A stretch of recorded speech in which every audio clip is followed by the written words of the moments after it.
MPC BiPC ఇంటర్లో ఏ group అయినా సరే best degree course India's first industry integrated AITP degree. Call now.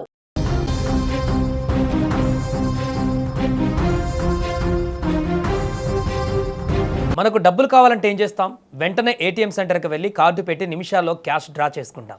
మరి అదే ఏటీఎం మిషన్ నుంచి డబ్బులకు బదులు బియ్యం వస్తే ఎలా ఉంటుంది? వినడానికి కొంచెం ఆశ్చర్యంగా ఉంది కదా, కానీ ఇది నిజం. రేషన్ దుకాణాల ముందు గంటల తరబడి క్యూ లైన్లలో నిలబడే కష్టాలకు చెక్ పెడుతూ ఛత్తీస్గఢ్ ప్రభుత్వం దేశంలోనే తొలిసారిగా ఒక సెన్సేషనల్ ప్రాజెక్టును తీసుకువచ్చింది. అదే అన్నపూర్ణ గ్రెయిన్ ఏటీఎం. అసలు ఈ ఏటీఎంల నుంచి బియ్యం ఎలా వస్తాయి? దీనివల్ల సామాన్యులకు కలిగే లాభం ఏంటి? ఈ గ్రెయిన్ ఏటీఎంల నుంచి బియ్యం తీసుకోవడం చాలా సింపుల్. ఇందులో ఎలాంటి మానవ ప్రమేయం అంటే డీలర్తో పని ఉండదు, అంతా ఫుల్లీ ఆటోమేటిక్. మీరు చేయాల్సిందల్లా ఆ ఏటీఎం మిషన్ దగ్గరికి వెళ్ళి అక్కడున్న స్క్రీన్ పైన మీ రేషన్ కార్డ్ నెంబర్ లేదా ఆధార్ నెంబర్ను ఎంటర్ చేయాలి. వెంటనే స్క్రీన్ మీద మీ డీటెయిల్స్ వస్తాయి. ఆ తర్వాత థంబ్ ఇంప్రెషన్ కానీ లేదా కంటి ఐరిష్ స్కానింగ్ ద్వారా కానీ మీ ఐడెంటిటీని వెరిఫై చేస్తారు. వెరిఫికేషన్ కంప్లీట్ అయిన తర్వాత సెకండ్లలోనే ఆ నెలలో మీకు ప్రభుత్వం కేటాయించిన కోటా ప్రకారం ఖచ్చితమైన తూకంతో బియ్యం కింద ఉన్న కంటైనర్లోకి ఆటోమేటిక్గా పడిపోతాయి.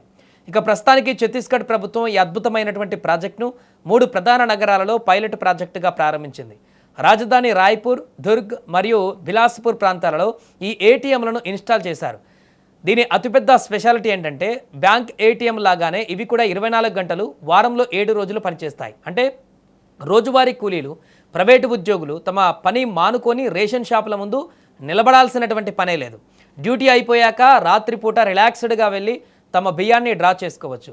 దీనివల్ల కేవలం స్థానికులకే కాకుండా ఇతర రాష్ట్రాల నుంచి వలస వచ్చిన కార్మికులకు కూడా వన్ నేషన్ వన్ రేషన్ కింద ఉచిత బియ్యం అందుతాయి. ఇక ఈ ప్రాజెక్టు వెనుక ఉన్న ప్రభుత్వ అసలు టార్గెట్ ప్రజా పంపిణీ వ్యవస్థలో పారదర్శకత తీసుకురావడం, డీలర్లు తూకంలో మోసం చేయడం, పేదల బియ్యాన్ని పక్కదారి పట్టించి అక్రమంగా అమ్ముకోవడం లాంటి వార్తలు ఇక మనం రోజు చూస్తూనే ఉంటాం. ఈ గ్రెయిన్ ఏటీఎంల వల్ల ఖచ్చితమైన తూకంతో డైరెక్ట్గా లబ్ధిదారుడికే రేషన్ అందుతుంది. కాబట్టి ఆ అక్రమాలకు టెక్నాలజీ ద్వారా చెక్ పెట్టినట్లు అవుతుంది. ఛత్తీస్గఢ్ ప్రభుత్వం తీసుకువచ్చిన ఈ అన్నపూర్ణ గ్రెయిన్ ఏటీఎంల ఐడియా మీకు ఎలా అనిపించింది? భవిష్యత్తులో మన తెలుగు రాష్ట్రాలలో కూడా ఇలాంటి టెక్నాలజీని తీసుకురావాల్సిన అవసరం ఉందా? మీ అభిప్రాయం ఏంటో కూడా కామెంట్ సెక్షన్లో తెలపండి.